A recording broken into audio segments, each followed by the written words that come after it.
An episode of This One Time in Kankakee from the WVLI Podcast Network will start right after this.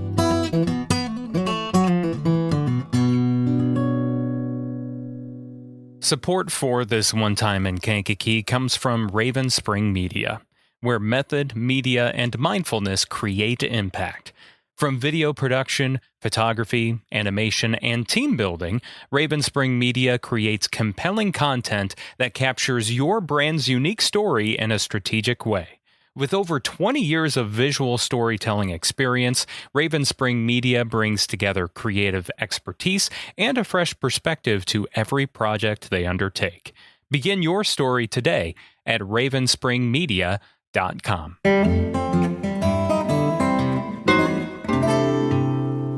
Support for This One Time in Kankakee comes from the Kankakee Area YMCA. The Kankakee Area YMCA is more than just a gym. It's a movement of thousands of people making positive changes in their lives and their community. The YMCA is Kankakee's premier provider of family health and wellness.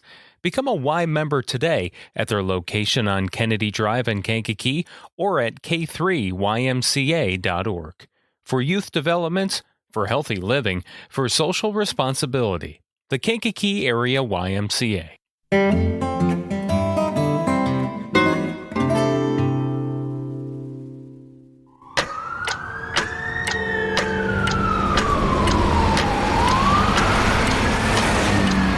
This one time in Kankakee, a city police officer staged one of the largest armed robberies in the history of the county.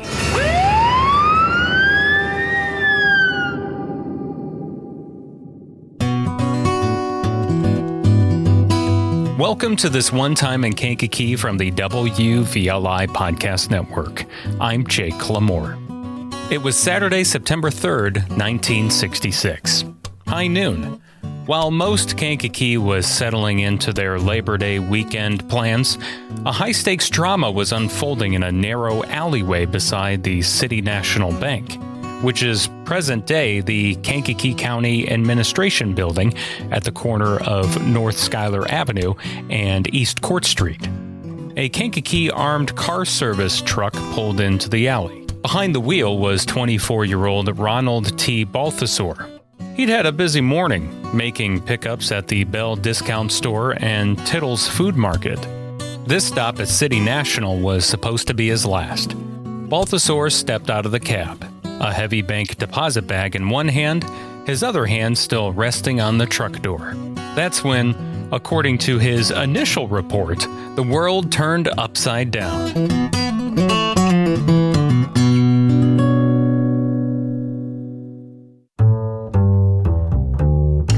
A gunman ambushed the driver, abducting him and his armored car, and stole more than $42,000. More than $42,000. In today's money, that's a haul of over $400,000. The gunman forced Balthazor back into the truck at gunpoint, stripped him of his own service weapon, and ordered him to drive. They headed south, away from the city lights, away from the Saturday crowds, and into the quiet rural borderlands of Kankakee and Iroquois counties.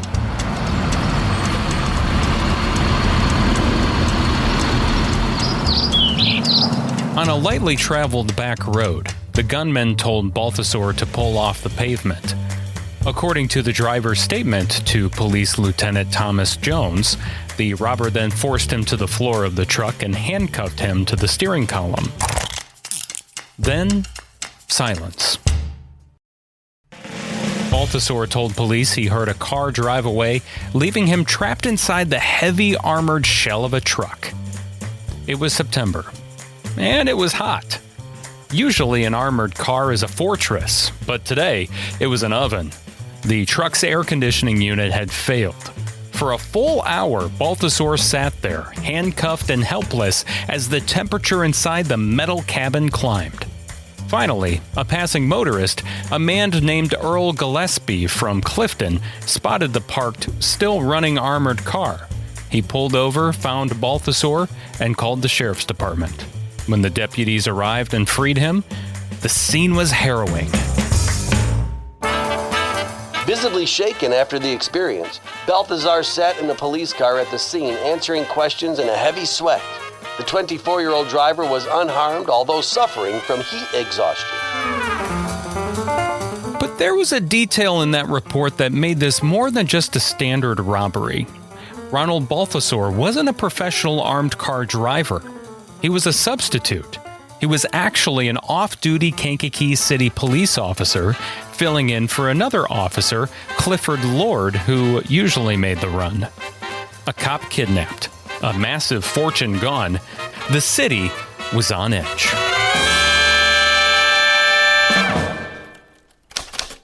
For 4 days, the Kankakee Police Department worked the case of their kidnapped brother-in-arms. But as the investigators, led by Police Chief Thomas Maass, began to look at the details, things didn't quite line up. There were discrepancies. The story Balthazor told didn't, as the police put it, jibe. On Wednesday morning, just 4 days after the heist, Chief Maass called a press conference. He didn't look like a man who had just solved a major crime. He looked like a man who was heartbroken.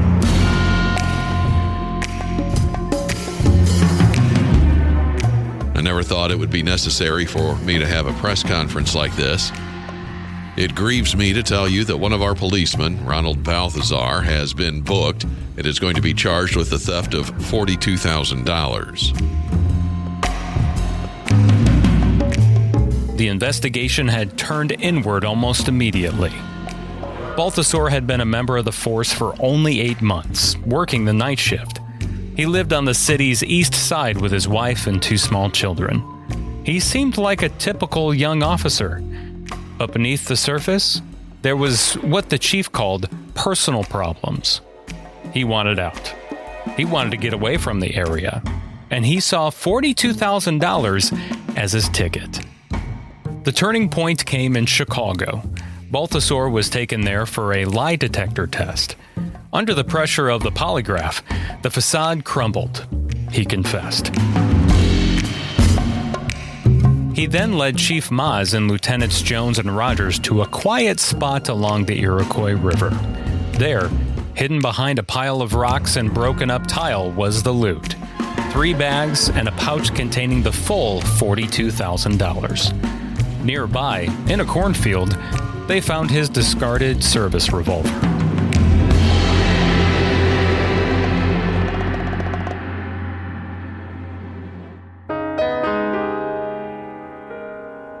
One of the largest armed robberies in the history of Kankakee County was over.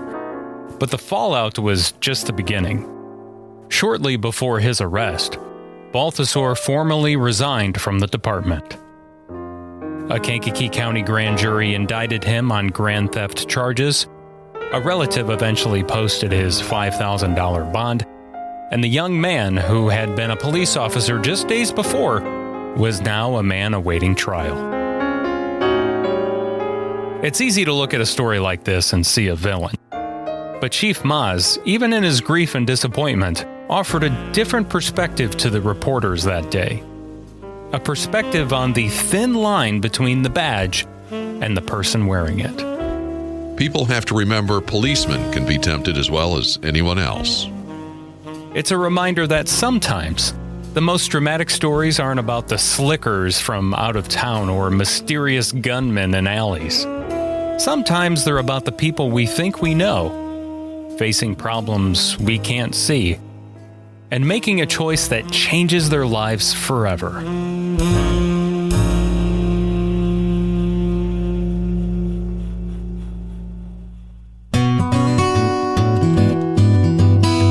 This story was researched and written by Jack Clacy. Jack was a former Journal reporter and retired publishing executive who spent years chronicling the history of our community. You can read more of his fascinating work on the weekly local history blog he used to write at KankakeeCountyMuseum.com. We miss you, Jack. I'm Jake Lamore. Thanks for joining us on this One Time in Kankakee from the WVLI Podcast Network. And if you have a story to share, shoot me an email, jake@milnermediapartners.com. And finish this sentence for me. This one time in Kankakee.